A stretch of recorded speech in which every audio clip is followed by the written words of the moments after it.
تو اللہ تعالیٰ جل شانہ نے قیامت کے دن کی قسم کی تو ساتھ نفس لوامہ کی بھی قسم کی۔ قسم تو کوئی بھی کرے تو سننے والا متوجہ ہوتا ہے کہ یہ جو قسم کی جا رہی ہے تو یہ کسی عنوان کی اہمیت کو بیان کرنا مقصود ہے۔ تو پھر قسم اگر رب کرے تو پھر سمجھنے کے لیے کافی ہے کہ وہ کتنا اہم مضمون ہوگا جس پہ میرا رب ہو کے قسم کر رہا ہے۔ تو قیامت پر اللہ تعالیٰ قسم فرما رہا ہے تاکہ اس کا قسم فرمانا اہل عقل کے لیے کافی ہو کہ اس کے اس بات کے لیے اس سے بڑی کیا دلیل ہو سکتی ہے کہ میرا رب اس پہ قسم کر رہا ہے۔ اَيَحْسَبُ الْإِنسَانُ أَن لَّن نَّجْمَعَ عِظَامَهُ، اللہ تعالیٰ ارشاد فرماتا ہے کہ کیا آدمی یہ سمجھتا ہے کہ ہم ہرگز اس کی ہڈیاں جمع نہیں فرمائیں گے۔ یہ ایک کافر تھا عدی بن ربیعہ، یہ مراد ہے یہاں انسان سے۔ ایک روایت کے مطابق ابو جہل بن ہشام مراد ہے۔ تو یہ ابو جہل یا عدی بن ربیعہ یہ کہتے تھے کہ کیا ہڈیوں کو دوبارہ جوڑا جائے گا، دوبارہ ان کو جمع کیا جائے گا، یہ نہیں ہو سکتا، قیامت نہیں آ سکتی۔ وہ کہتے تھے یہ جہاں ہے بس ختم ہو جائے گا کام تمام، لہٰذا جو عزت پانی ہے، جو لذت حاصل کرنی ہے، جو عیش و عشرت کرنی ہے، جو کچھ کرنا ہے اسی جہان میں کر لو۔ آج کل بہت سارے لوگوں کا رویہ بھی یہی ہے کہ بس ٹھیک ہے یہ دنیا ہی سب کچھ ہے، آخرت بس ایک اعتقاد کی حد تک ذہن کے کسی گوشے میں ہے، 2 لمحوں کے لیے خیال آیا تو رک گئے، پھر اپنی وہی ڈگر کی زندگی۔ لیکن آخرت جب تیقن کی اس منزل تک پہنچ جائے پھر انسان کے اعمال کے اندر خود بخود جو ہے وہ نظم پیدا ہو جاتا ہے کہ چونکہ میں اللہ کے حضور پیش ہونا ہے اور ایک ایک عمل کا میں نے حساب دینا ہے۔ تو آخرت کے بارے میں یقین کی کمزوری انسان کو جو ہے وہ گناہوں کی دلدل میں پھنسا دیتی ہے۔ اس لیے آخرت کا یقین یہ بہت ضروری ہے تاکہ ہماری زندگی میں نظم پیدا ہو اور ہم اللہ کے حضور جھکنے والے، اس کے شکر گزار بندے، اس کی اتباع کرنے والے بنیں۔ تو اب وہ کافر کہتے تھے ابن ربیعہ یا ابو جہل کہ یہ جو ہڈیاں ہیں ان ہڈیوں کو کیسے دوبارہ زندہ کیا جائے گا۔ نضر بن حارث ایک کافر تھا، وہ کہیں سے قبرستان سے پرانی ہڈی اٹھا لایا اور وہ اتنی بوسیدہ تھی کہ ہاتھ کے لمس سے ٹوٹ ٹوٹ کے گرتی تھی، اور حضور کے پاس آ کھڑا ہوا اور آ کے کہنے لگا کہ کیا ان ہڈیوں کو دوبارہ زندہ کیا جائے گا؟ کون ہے ان کو جو دوبارہ زندہ کرے؟ اور ساتھ ہڈی توڑتا ہے اور اس کے ریزے زمین پہ گرتے ہیں۔ تو حضور علیہ السلام نے اللہ کی جانب سے اس کا جواب دیا۔ ذرا قرآن پڑھیے، سورہ یاسین کا آخری رکوع ہے، وَضَرَبَ لَنَا مَثَلًا وَنَسِیَ خَلْقَهُ قَالَ مَن يُحْیِی الْعِظَامَ وَهِیَ رَمِیمٌ۔ اب وہ باتیں کرنے لگ گیا ہے، اس کی زبان بولنے لگی ہے، اب کہاوتیں ہمارے لیے لاتا ہے، اور کیا کہتا ہے؟ مَن يُحْیِی الْعِظَامَ وَهِیَ رَمِیمٌ، ان ہڈیوں کو کون زندہ کرے گا جبکہ اتنی بوسیدہ ہو گئی ہیں۔ تو یہ نضر بن حارث حضور کے سامنے ہڈی لایا تھا اور توڑتا تھا اور کہتا تھا یہ ہڈیاں زندہ ہوں گی، ان ہڈیوں کو دوبارہ اٹھایا جائے گا جو اتنی بوسیدہ ہو گئی ہیں کہ ہاتھوں کا لمس بھی گوارا نہیں کرتی، اس کو دوبارہ زندہ کیا جائے گا، کون زندہ کرے گا؟ جواب سنو، قُلْ يُحْيِيهَا الَّذِي أَنشَأَهَا أَوَّلَ مَرَّةٍ، اے محبوب فرما دیجئے اب تو ہڈیاں موجود ہیں، جب ہڈیاں بھی نہیں تھیں تو جس رب نے انسان بنایا ہڈیوں کو جوڑ کے نہیں بنا سکتا۔ اب تو میٹیریل موجود ہے جب میٹیریل بھی موجود نہیں تھا۔ هل أتى على الإنسان حين من الدهر لم يكن شيئا مذكورا، انسان پر وہ وقت بھی آیا ہے جب یہ قابل ذکر چیز ہی نہیں تھا، اس کا نقشہ نہیں تھا، اس کی صورت نہیں تھی، اس کا میٹیریل نہیں تھا، اس کا مادہ نہیں تھا، لیکن جس نے حضرت انسان بنایا پانی کی بوند سے تخلیق کیا، تو اب کیا وہ ہڈیوں کو جوڑ کر انسان نہیں بنا سکتا؟ تو یہ کفار بات کرتے تھے کہ نہیں نہیں نہیں، اتنی بوسیدہ ہڈیوں کو کیسے زندہ کیا جائے گا، یہ بات سمجھ میں نہیں آتی۔ پھر ان کے ذرے بکھر گئے، بعض انسانوں کو جانور چیڑ پھاڑ کے کھا گئے، کچھ وہ کھا گئے، کچھ ہڈیاں پڑی رہ گئیں، کچھ ان کی ہڈیاں راکھ بن کے اڑ گئیں۔ تو کیسے ہو سکتا ہے کہ ان کو دوبارہ زندہ کیا جائے، ان کے اجزاء جوڑے جائیں؟ اب یہ عدی بن ربیعہ نے بھی یہی کہا۔ اللہ ارشاد فرماتا یحسب الانسان ان لن نجمع عظامہ، یہ آدمی گمان کرتا ہے، کہتا ہے کیا ہڈیوں کو دوبارہ زندہ کیا جائے گا؟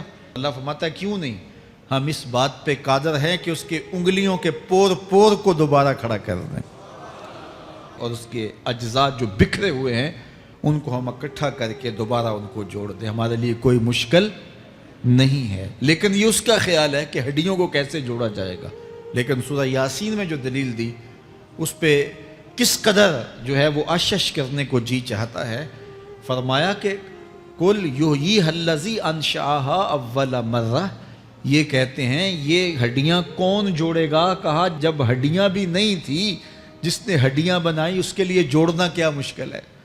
تو یہ عجیب تم نے بات کی۔ تو اللہ تعالیٰ جل شانہ قیامت کے دن ہمارے وجود دوبارہ اٹھائے گا اور اپنے حضور بندوں کو کھڑا کرے گا اور ان سے سوال پوچھے گا۔ یہ نہیں ہے کہ جو مرضی کرتے گئے، ایک آدمی نے ظلم کیا، جبر کیا، زیادتیاں کی، لوگوں کا حق لوٹا، لوگوں کا مال غصب کیا، عزتیں پامال کی، اور اتنا مؤثر تھا کہ عدالتیں وہ خرید لیتا تھا، کچہریاں وہ خرید لیتا تھا، پولیس وہ خرید لیتا تھا، کوئی سے پوچھنے والا نہیں تھا، اس کی بات چلتی تھی، اس کا فون چلتا تھا، اس کا رکا چلتا تھا، عیش و عشرت کی زندگی گزاری اور مر گیا، ہزاروں کے حق غصب کر کے، ہزاروں کا مال ہڑپ کر کے، لوگوں کی آبروئیں لوٹ کے مر گیا اور قبر میں چلا گیا، بس قصہ ختم۔ اب نہ وہ اٹھے گا نہ اس سے حساب لیا جائے گا، تو پھر انصاف کہاں گیا؟ ایک عدالت ایسی ہونی چاہیے کہ جس عدالت میں اس کو بھی پکڑا جائے اور ٹکٹکی پہ باندھا جائے کہ دنیا پر تو کسی نے تجھے پکڑا نہیں، آ اس عدالت میں تیرے خلاف سلطانی گواہ بھی موجود ہیں اور تجھے گناہوں کا، جرم کا بدلہ بھی دیا جائے گا، اور منصف جو ہے وہ انصاف کرے اور ان مظلوموں کو کھڑا کیا جائے کہ دنیا پر تو تمہاری داد رسی کسی نے کی، اس دربار میں تمہاری پوری پوری داد رسی کی جائے گی۔ عقل مانتی ہے کہ ایک ایسا دربار ہونا چاہیے، ایسا احتسابی عمل ہونا چاہیے، ایک ایسی عدالت لگنی چاہیے کہ جس کا کہیں جسے انصاف نہیں ملا اس کو وہاں جا کے انصاف ملے، اور وہ دن قیامت کا دن ہے۔ اس کا یقین زندگی میں نظم پیدا کر دیتا ہے اور تھر تھر بدن کانپتا ہے کہ آج اگر ہم مؤثر بھی ہو جائیں اور کسی کے سامنے جواب دہ نہ ہوں، لیکن ایک عدالت تو ہے جہاں ہم نے جواب دہ ہونا ہے اور اپنے ایک ایک عمل کا حساب دینا ہے۔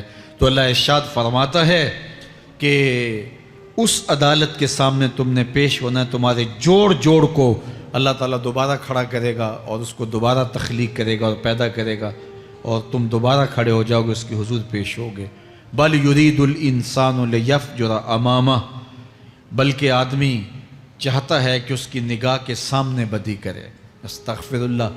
یہ ایک ظالم کافر تھا، وہ حضور کی خدمت میں آیا، کہنے لگا میں نہیں مانتا قیامت آئے گی۔ حضور نے اس کو دلائل دیے، تو جب دلائل کے سامنے بے بس ہو گیا تو کہنے لگا کہ جس قیامت کی آپ بات کرتے ہیں وہ قیامت آ بھی گئی تو میں نہیں مانوں گا۔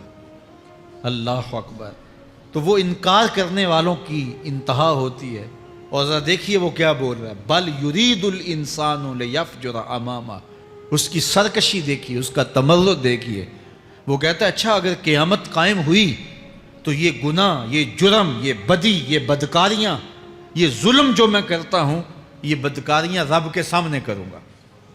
کیسی ڈٹائی ہے، مذاق اڑاتا ہے، تمسخر اڑاتا ہے آخرت کا۔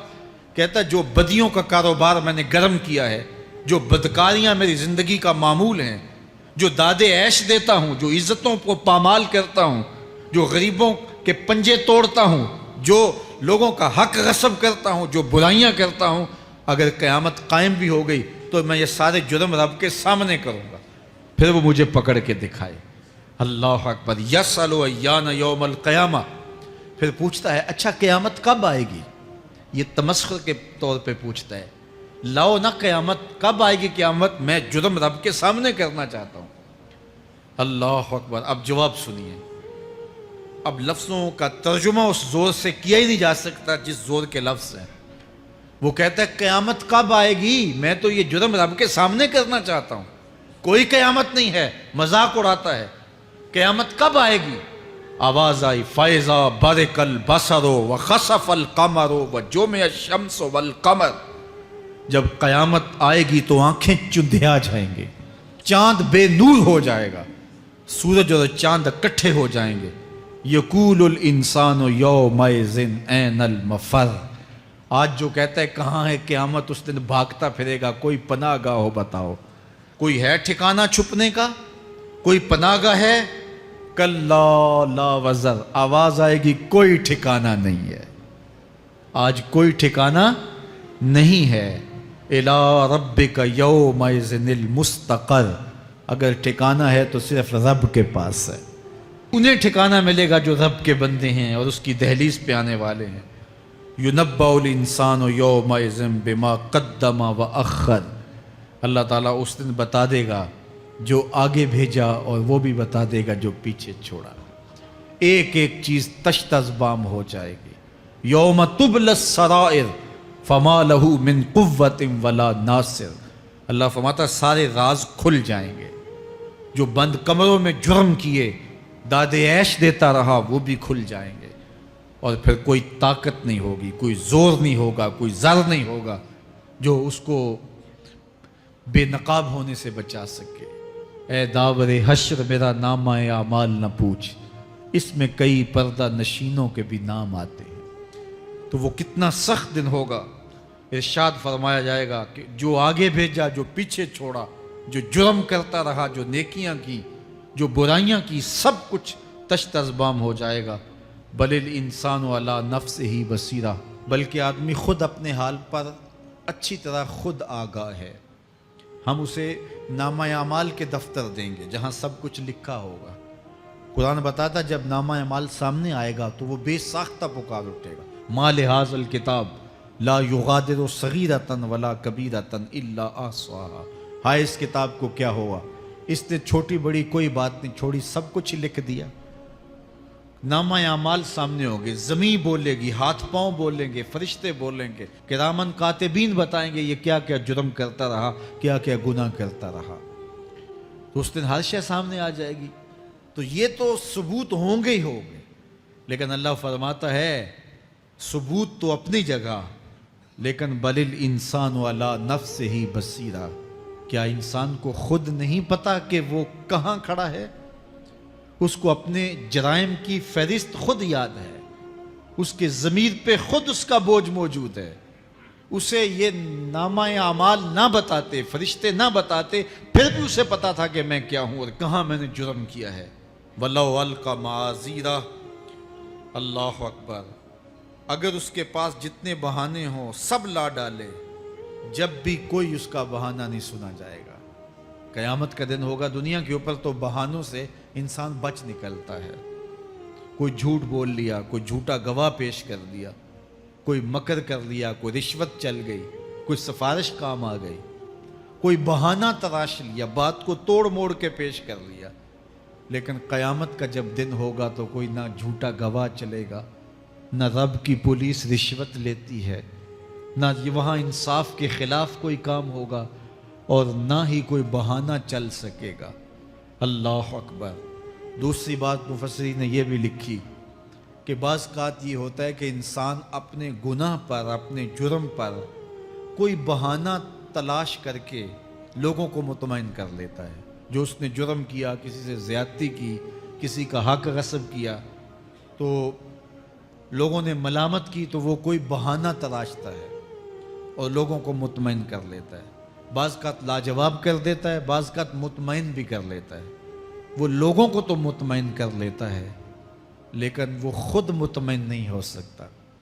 جس نے جرم کیا ہوتا ہے، جرم اس کو اندر سے ڈستا رہتا ہے، اس کا ضمیر اس کو ٹھوکریں مارتا رہتا ہے، اندر کی بے چینی اسے تنگ کرتی رہتی ہے، اگرچہ وہ دلائل سے، مکر و فریب سے باتوں کو توڑ موڑ کے عذر کر لیتا ہے، کوئی بہانہ بنا لیتا ہے، لیکن اس کے باوجود اس کے اندر کوئی چین، اندر کوئی اطمینان نہیں ہوتا۔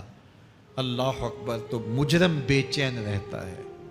آج ہماری بے چینیوں کا ایک سبب ہمارا مالک کی دہلیز سے منہ موڑنا اور بہت سارے دیدہ نادیدہ گناہوں کا ارتکاب کرنا ہے۔ جب ہم سے سستیاں ہو جاتی ہیں، کوتاہیاں ہو جاتی ہیں، تو وہ گناہ ہمارا پیچھا نہیں چھوڑتے اور ہمیں بے چین اور مضطرب رکھتے ہیں۔ تو بعض اوقات جو ہے وہ ہم کہتے ہیں کہ پتہ نہیں بے چینی کیا ہے۔ بے چینی گناہوں کی ہے۔ گناہ طبیعت میں بے چینی پیدا کر دیتا ہے، سکون نہیں آنے دیتا۔ اطمینان کی دولت چھن جاتی ہے جب کوئی شخص گناہ کرتا ہے، اور یہ لازمی نہیں ہے کہ وہ کسی کا حق غصب کرے، اس نے کسی کی عزت ہی پامال کی ہو، اس نے کسی کی آبرو پہ حملہ کیا ہو۔ اگر نماز چھوڑی ہے تو بے چینی یہ بھی کم نہیں ہے، یہ رب کی نافرمانی ہے۔ اگر اس کی نظر بھٹکی ہے تو یہ بھی کم بے چینی نہیں دیتی۔ اگر اس کا خیال بہکا ہے، اس نے زبان سے کسی کو دکھ دیا ہے، اس نے کسی کے لیے سب و شتم کا انداز اختیار کیا ہے، گالی گلوچ کا رنگ اختیار کیا ہے، تو پھر کیا ہوا کہ یہ بے چینی اندر کو توڑتی رہتی ہے۔ انسان چلتا پھرتا ہے لیکن اسے طمانیت نہیں ملتی، اسے سکون نہیں ملتا۔ سکون کب ملے گا؟